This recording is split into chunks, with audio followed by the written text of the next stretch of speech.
My ex-wife took and sold my car to her boyfriend while I was at work, and I got revenge on her so she will be poor and penniless forever. James had always believed his life was simple, predictable. He had a steady job, a beautiful wife, and a car he cherished, the perfect symbol of his hard work. His wife, Emily, was everything he wanted in a partner. They had built a life together, one that he thought was strong enough to withstand anything. They'd been married for 5 years now, and everything about their relationship seemed perfect. Or so he thought. It was a Tuesday evening when the first cracks began to show. James had stayed late at the office to wrap up a few projects, and as he drove home in his car, the car that had taken years of saving and effort to buy, he felt a sense of accomplishment. His mind drifted to thoughts of Emily, imagining her waiting for him at home, perhaps with dinner already on the table, ready to share the details of their day. But when he pulled into the driveway, the lights in the house were dim, and the silence felt strange. Emily was sitting in the living room, her face illuminated by the light from her phone, her brow furrowed. When she heard the door open, she didn't look up. James smiled, thinking she was just engrossed in something on her phone. He set down his bag and walked over to kiss her on the cheek. But as he did, he caught a glimpse of the screen. A message. "I'll take care of everything, babe. The car is going to be in your name by tomorrow." His heart skipped a beat. James pulled back slightly, trying to make sense of what he had just seen.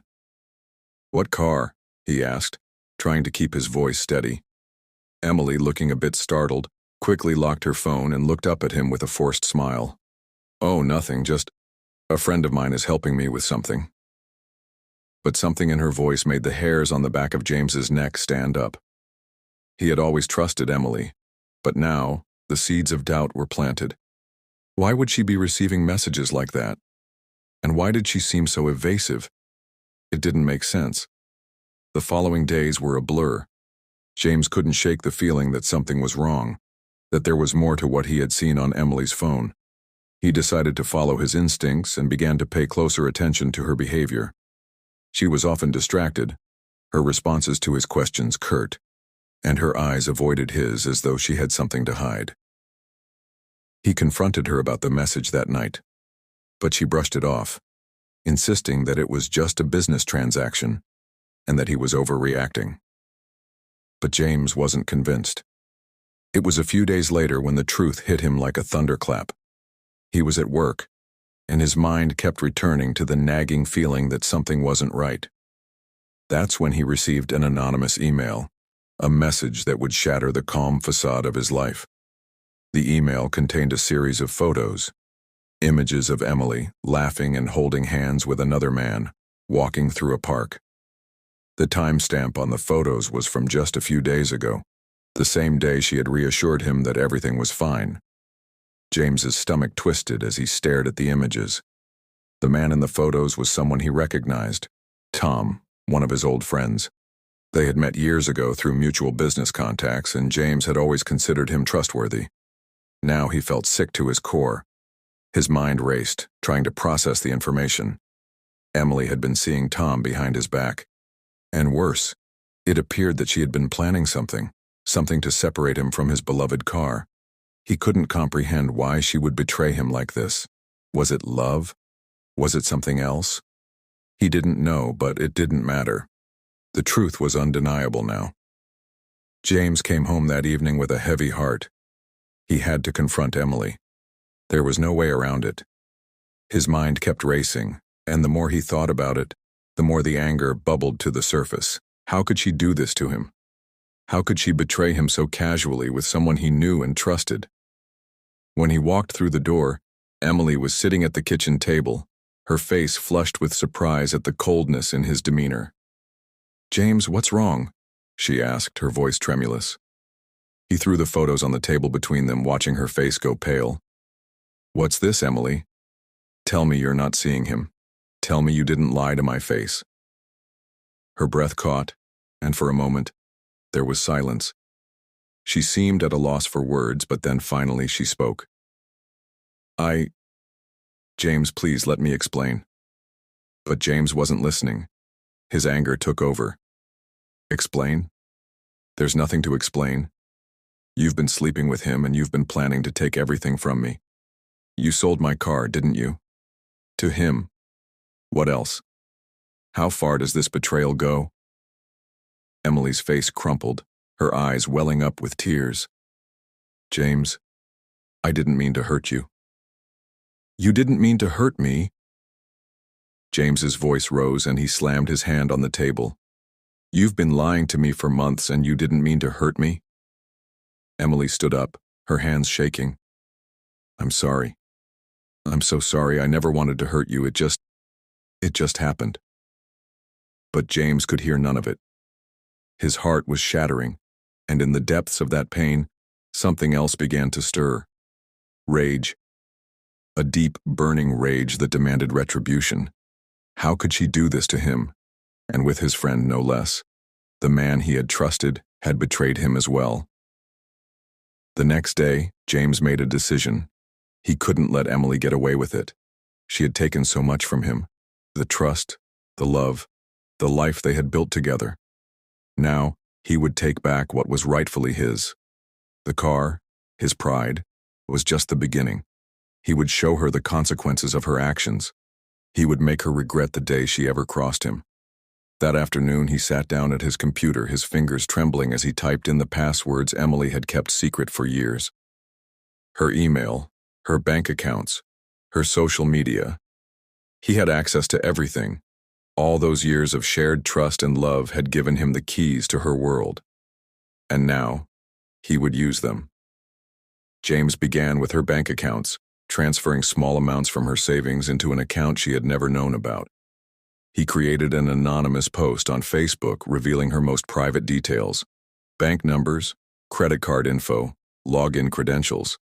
He knew it would send shockwaves through her life, and it would destroy her the way she had destroyed him. But as he clicked the post button, a strange feeling washed over him. For a moment, he felt satisfaction, a fleeting sense of victory. But that feeling quickly turned to emptiness. Was this really the revenge he had imagined? Would it make him feel better? Or would it only leave him as broken as she was? The first few hours after James's decision to expose Emily were a whirlwind of emotions, mostly numbness. He sat in front of his computer staring at the post he had just made, unsure of what would happen next. The decision had been made in anger, but now, as the storm began to churn, he couldn't shake the feeling that something irreversible had just been set in motion. Emily's phone began buzzing relentlessly as soon as the post went live. Her social media accounts, once full of carefully curated posts of smiles and vacations, were now flooded with comments and messages. Some people expressed shock, others outrage, but a growing number started distancing themselves from her. Her professional life, tightly tied to her social media presence, began to crumble. She was now a public spectacle, a person stripped of her privacy and dignity. At first, she tried to call James, but he didn't answer. His phone, too, was flooded with notifications. He sat there, feeling strangely disconnected from it all, watching the fallout as if it were happening to someone else. His stomach turned as he thought about how Emily must have felt, how exposed and vulnerable she must be. He had gone too far, but the damage was done, and now he was too deep in the aftermath to turn back. Later that night, Emily came to the house, her face pale and frantic. She knocked on the door, and James, despite everything, felt a pang of guilt at the sight of her. She wasn't the woman he had seen in the photos anymore. She was broken, just as much as he had been. James, please, what have you done? Her voice cracked as she pleaded with him. He stood in the doorway, arms crossed, his expression hard. You deserved this, he said coldly, though he felt an ache in his chest. Deserved this? She repeated, her voice rising. You think this is what I deserved? For everything you did, for everything we had, this is how you repay me? James hesitated, the anger beginning to dissolve. He had expected to feel victorious, but instead he felt hollow. You cheated on me, Emily. You sold my car. The one thing I've worked so hard for. I didn't know what else to do. Her face crumpled with shame. I never wanted to hurt you, James. But it just happened. It wasn't supposed to end like this. Her words stung, and for a moment James almost regretted the pain he had caused her. But deep down he knew this wasn't about her. It was about him. It was about the anger he had carried with him since the moment he discovered her affair. The feeling of betrayal had eaten at him, and now he had struck back. But the cost was far higher than he had anticipated. In the days that followed, James couldn't escape the weight of what he had done. The anger had been his fuel, but now that it had burned out, all he was left with was the realization that he had destroyed something precious. Emily's humiliation had been swift, but his own sense of justice had come at the cost of his own peace. He started to notice things he hadn't paid attention to before. The subtle signs of his own unraveling, the calls from friends he hadn't heard from since the post, the way people started to look at him differently. Even his colleagues, who had once admired his steady professionalism, seemed to keep their distance. At night, when the house was silent, James would replay the events over and over in his mind. He thought about the man he had been before all this, the man who believed in doing the right thing, the one who valued integrity and loyalty. He wondered if he had lost that person forever. Had he become someone else? Someone driven by vengeance, consumed by the need to right a wrong at any cost? Emily had been crushed, yes, but so had he. She wasn't the only one who had lost everything. He had, too. And now, as the reality of the damage settled in, he couldn't help but wonder if the hurt could ever be undone. It wasn't until a week later, in the quiet of his living room, that he allowed himself to feel what he had been avoiding: regret. He had destroyed her life, yes, but in doing so, he had also destroyed the last thread of respect he had for himself. The apology he had been avoiding finally surfaced in his mind. The words he had never spoken because he was too afraid of how they might make him look. But the truth was clear. He needed to apologize. For her. And for him. James sat alone in his living room, the quiet hum of the city outside his window providing the only sound in the otherwise still house. The message he had sent to Emily had felt like a final act of humility, an offering of peace if not forgiveness. He didn't expect much, knowing that he had broken something irreparable between them, but as the hours passed with no response, a gnawing sense of uncertainty crept over him. What if she never replied? What if she chose to leave him in silence, cutting him out of her life completely? But then, days later, Emily's message arrived. "I'm not sure I'll ever forgive you, James. But I know what you did came from a place of hurt, just like my actions came from a place of confusion. I hope one day you find peace with what happened." The words were heavy. Neither the apology nor the absolution he had hoped for, but a glimpse into Emily's own struggle. She was, in her way, reaching out, not to reconcile, but to acknowledge the shared pain they both carried. It wasn't forgiveness, but it was understanding.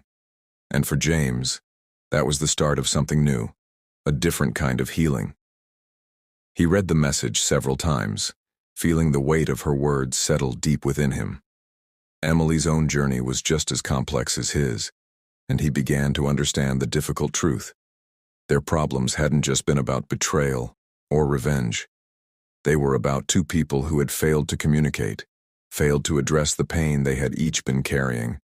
They had become strangers to one another, and in that disconnection everything had unraveled. James spent the next few months seeking therapy, something he had avoided for years. He realized that his anger at Emily hadn't just been about her affair. It was a manifestation of deeper issues he had never addressed.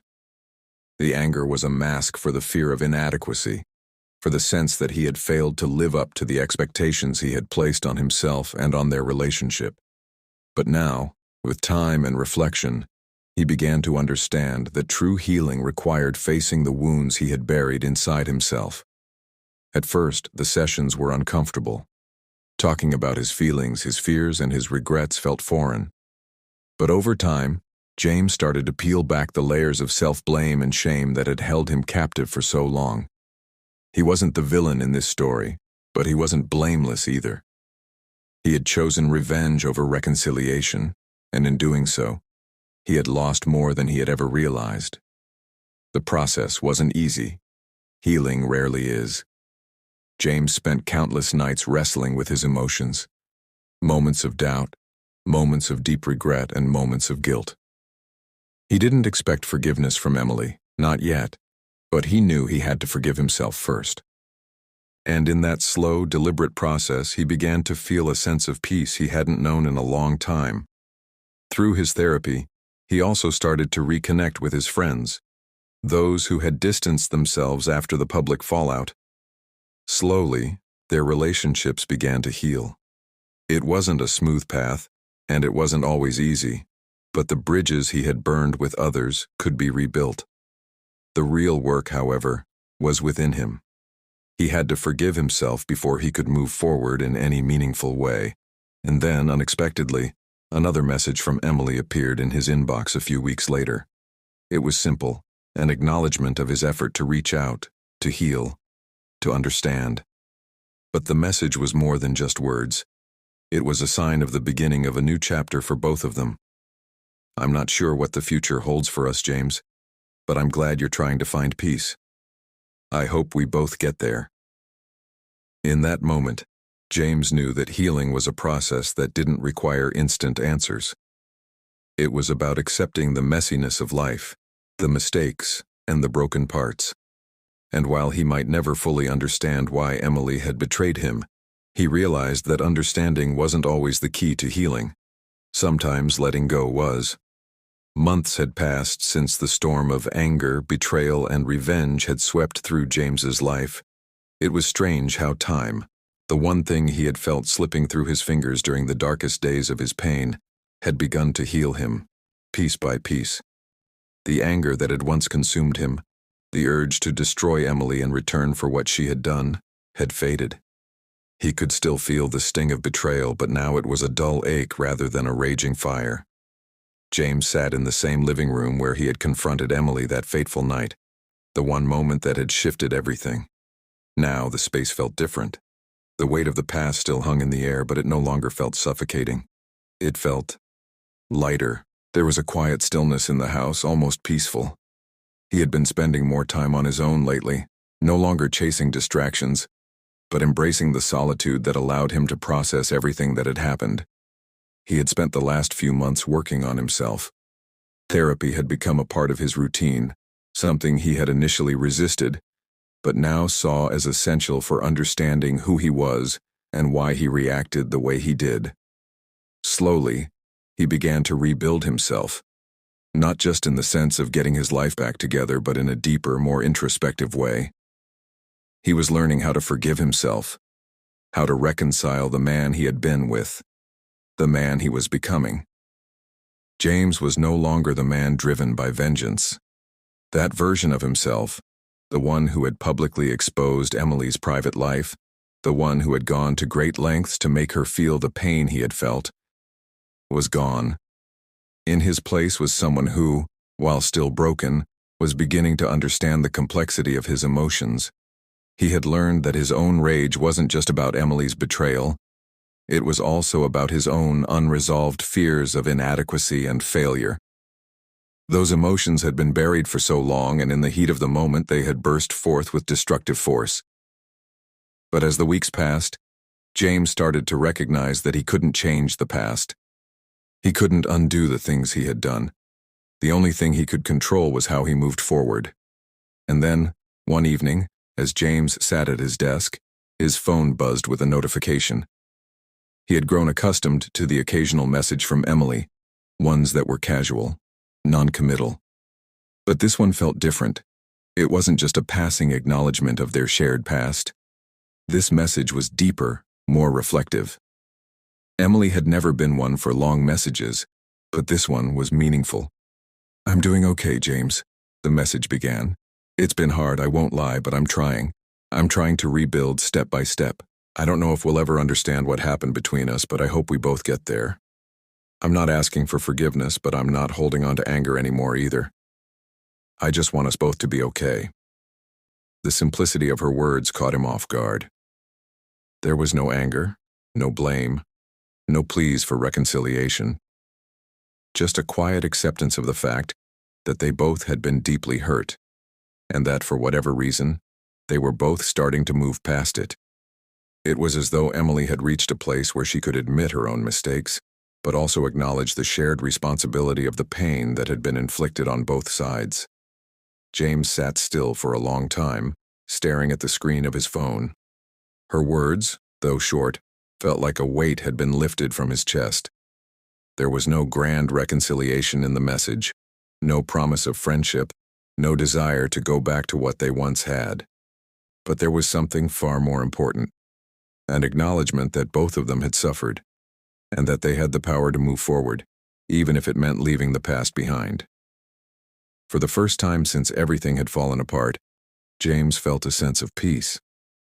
It wasn't the kind of peace that erases the past or ignores the pain. It was the peace that comes with acceptance. He no longer needed to justify his actions. He no longer needed to dwell on the past, to carry around the weight of guilt and resentment. He was free, not because everything had been fixed, but because he had finally made the choice to let go. He replied to her message, his fingers trembling slightly as he typed. "Thank you, Emily, for everything. I hope you find the peace you're looking for." He hit send before he could second-guess himself, and then he sat back, feeling the quiet settle around him. It wasn't a perfect resolution, but it was enough. It was the beginning of an understanding that the journey to healing was never straightforward. It was messy, it was painful, but it was also necessary.